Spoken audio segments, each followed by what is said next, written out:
Assalamualaikum warahmatullahi wabarakatuh. Perkenalkan, saya Mulyansyah dari Perbankan Syariah kelas 4B ingin mempresentasikan ujian akhir semester saya pada makul Ulumul Hadis. Nomor 1. Apa pendapat Anda tentang hadis dhaif dan bolehkah beramal dengan hadis dhaif? Berikan contoh hadis dhaif yang boleh diamalkan dan yang tidak boleh diamalkan. Hadis dhaif adalah hadis yang tidak memenuhi persyaratan hadis sahih dan hasan. Hadis dhaif memang dinisbahkan kepada Rasulullah, tetapi perawi hadisnya tidak kuat hafalan ataupun kredibilitasnya, atau ada silsilah sanad yang terputus. Dan hadis dhaif yang boleh diamalkan yaitu seperti barang siapa yang memasuki perkuburan kemudian membaca surah Yasin, maka Allah akan meringankan atau siksaan untuk mereka dan dia mendapatkan kebaikan-kebaikan sejumlah orang di dalamnya. Hadis ini la asla lahu, tidak ada dasarnya. Sedangkan contoh hadis dhaif yang tidak boleh diamalkan yaitu seperti hadis yang membahas atau yang menyangkut hal-hal haram dan yang membahas hal-hal akidah dan sifat-sifat Allah. Nomor 2. Apa perbedaan hadis matruk, hadis mungkar, hadis maudhu' serta hadis majhul? Jelaskan semuanya dan berikan contoh hadis maudhu'. Hadis maudhu' termasuk hadis yang paling parah kedhaifannya. Bahkan sebetulnya maudhu' bukanlah hadis karena tidak termasuk dari perkataan, perbuatan dan ketetapan Rasul. Sebab itu sebagian ulama tidak memasukkan maudhu' sebagai kategori hadis dhaif. Selanjutnya hadis matruk, hadis yang terdapat di dalam sanadnya rawi yang terduga kuat berdusta. Mahmud Tahan menjelaskan perawi hadis diduga kuat berdusta karena dua alasan. Pertama, hadis tersebut tidak diriwayatkan kecuali darinya yang bertentangan dengan kaidah umum atau prinsip umum beragama.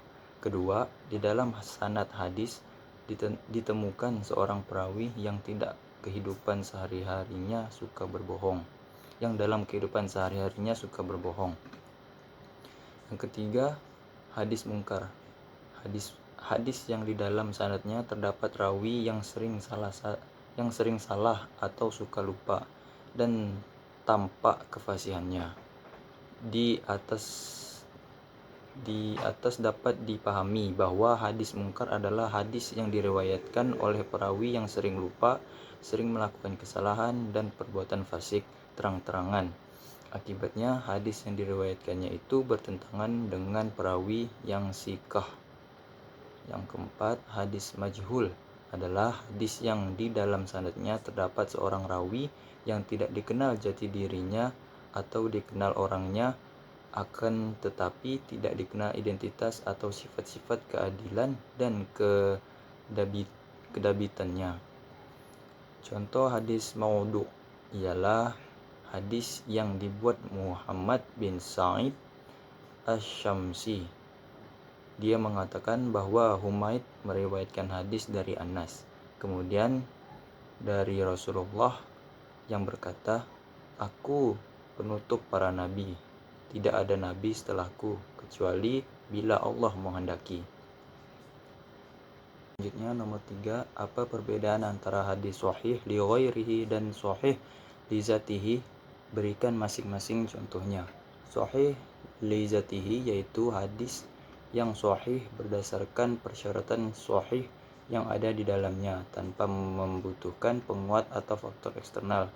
Sedangkan sahih li ghairihi hadis yang hakikatnya adalah hasan dan karena didukung oleh hadis hasan yang lain, maka dia menjadi sahih li ghairihi. Contoh hadis sahih li zatihi. Bismillahirrahmanirrahim. Laula in asyak ala ummati ila maratihim bil syiwaq inda kulla solah. Yang artinya, kalaulah tidak khawatir memberatkan umatku, maka aku akan memerintahkan mereka untuk bersiwak setiap menjelang sholat.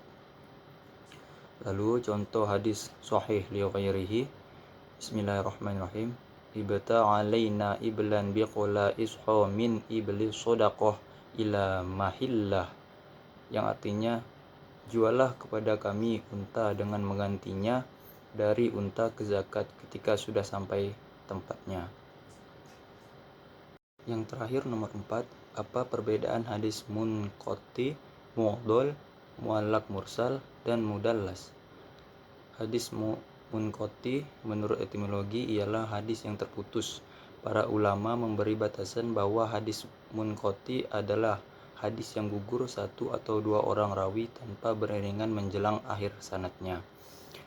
Yang kedua, hadis mu'dal adalah hadis yang dapat dikatakan hadis yang menyulitkan dan meletihkan untuk dihubungkan kepada Nabi SAW karena terputusnya atau gugurnya perawi dari sanad hadis yang jumlahnya banyak, di mana ada dua perawi atau lebih yang gugur di dalamnya, baik di awal, di tengah, di akhir, baik di awal, di tengah maupun di akhir sanadnya.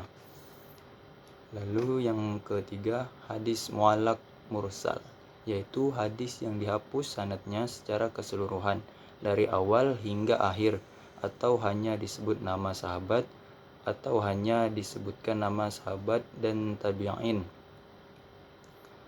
Hadis mursal adalah hadis yang diriwayatkan langsung dari seorang tabi'in, baik tabi'in besar maupun tabi'in kecil, sedangkan rawi dari kalangan sahabat gugur atau terputus. Lalu hadis mudallas artinya hadis yang disembunyikan aibnya untuk ditampakkan sebagai hadis sahih, padahal itu hadis dhaif. Jadi seorang mudallis merupakan seorang perawi hadis. Dia meriwayatkan suatu hadis yang sebenarnya punya cacat dalam masalah sanad. Lalu cacat itu dia sembunyikan dengan sedemikian rupa supaya orang lain mengira hadis yang dia riwayatkan itu sebagai hadis sahih, padahal hadis dhaif. Terima kasih. Kurang lebihnya mohon maaf. Assalamualaikum warahmatullahi wabarakatuh.